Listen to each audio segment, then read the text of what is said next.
જૂનાગઢમાં ગિરનારની લીલી પરિક્રમાનું શુભ મુહૂર્ત આજે ગિરનાર તળેટી ખાતે સાધુ સંતો, કલેક્ટર, એસપી, મનપા કમિશનર તેમજ સરકારના તમામ વિભાગોના અધિકારીઓ અને કર્મચારીઓની ઉપસ્થિતિમાં કરવામાં આવ્યું છે।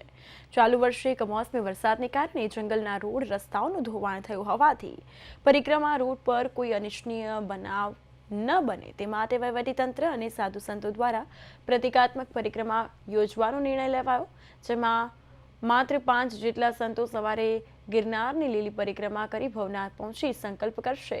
પરિક્રમા કરીને અહીં પહોંચશે અને પરિક્રમા ન કરી શકનાર ભાવિકોએ પુણ્ય પ્રાપ્ત થાય તે માટે સંતોએ ભાવિકોને અપીલ કરી કે સુરક્ષાને ધ્યાને રાખીને પરિક્રમા ભાવિકો માટે બંધ કરવામાં આવી છે।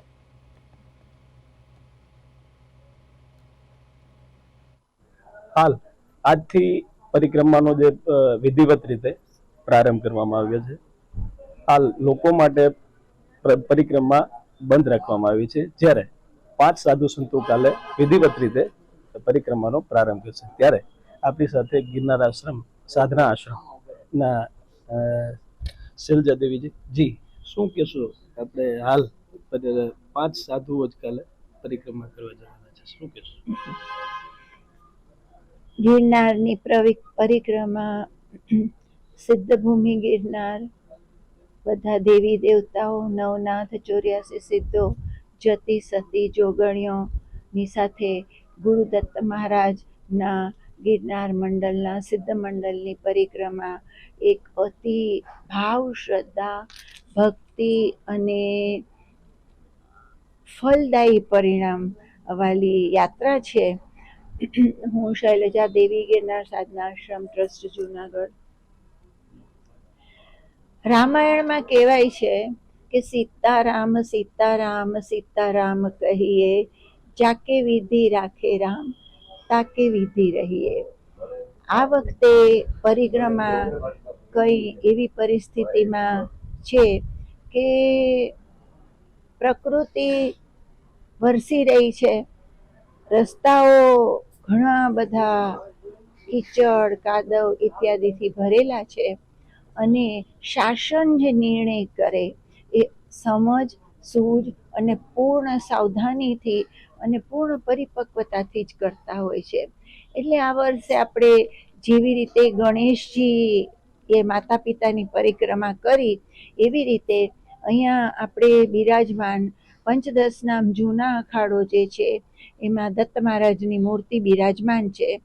તો મારું એવું માનવું છે કે આપણે સૌ એ પરિક્રમા, એ મૂર્તિની પરિક્રમા 3 કે 11 કે 108 વખત કરીએ અને આપણા મનોમન ગિરનારને એમાં સ્થાપિત કરી અને માનસિક રીતે પરિક્રમા કરીએ, એવું મારી ભાવના છે।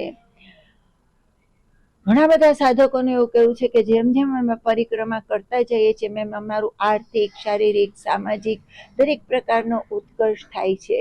તો એ ભાવના બની રહે અને એક છે માનસિક પૂજા અને માનસિક વિધાન, તો મનથી પણ એ સર્વશ્રેષ્ઠ છે। માનસિક પૂજા એ સર્વશ્રેષ્ઠ પૂજામાં ગણવામાં આવે છે। તો મનથી આપણે પોતાના પૂજા સ્થળે બેસી અને પોતાના મન, ચિત્ત, બુદ્ધિ, આત્માને અંતઃકરણપૂર્વક ગુરુદત્તના ચરણે મૂકી, ગિરનારના ચરણે, અને આપણે માનસિક રીતે એક દિવસ વ્રત નિયમ કરી અને પોતાના ઘરે પરિક્રમા કરી મંત્ર જાપ કરતા કરતા પરિક્રમા કરીએ તો પણ મારા વિચાર પ્રમાણે એનું ઘણું બધું ફળ મળે છે। આપ સૌને ફરીને ગિરનારમાં આવવા માટે આમંત્રણ છે, આવતા રહેજો। આ ગરવો ગિરનાર છે, ગઢ ગિરનાર છે, સિદ્ધ ગુરુ દત્તાત્રેય એમાં હાજરા હજુર વાસ કરે છે, જેને ચિરંજીવી કહેવામાં આવે છે। તો એવા ગુરુદત્ત મહારાજની જે વિધિ વિધાનને ઈચ્છા હોય, પૂજા તો એક ફૂલથી બી થઈ શકે અને ષોડશોપચાર પૂજનથી બી થઈ શકે, સોનાના પાત્રમાં બી થાય અને માટીના કુલ્લણમાં બી અંતઃકરણથી।